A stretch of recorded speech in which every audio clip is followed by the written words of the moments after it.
Bem-vindo ao Teológico. Hoje eu vou responder a seguinte questão. Se antes da queda Adão e Eva não tinham conhecimento do bem e do mal, como eram responsáveis?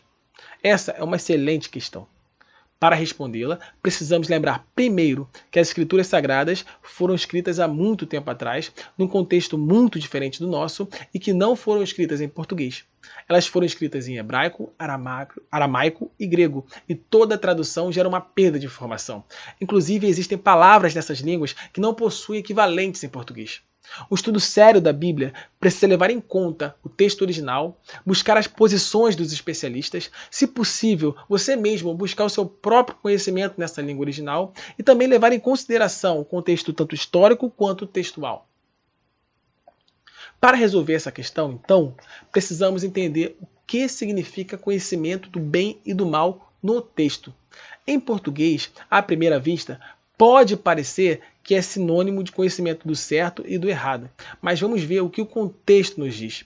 Existe uma informação importante que a serpente nos dá e que Deus confirma.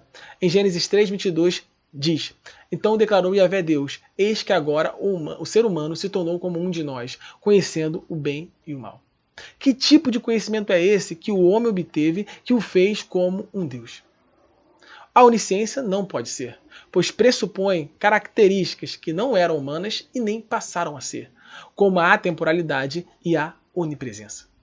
Conhecimento do certo e do errado, que é o que a pergunta está pressupondo para questionar a questão da responsabilidade, também não pode ser.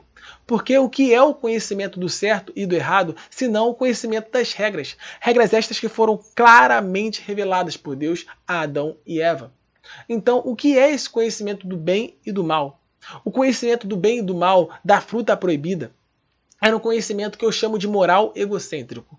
Ou seja, Deus não só sabe o que é o certo e o que é o errado, como ele também define o que é o certo e o que é o errado a partir dele.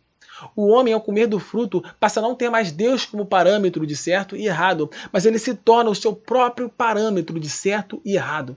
Então, concluindo, se antes da queda Adão e Eva não tinham conhecimento do bem e do mal, como eram responsáveis?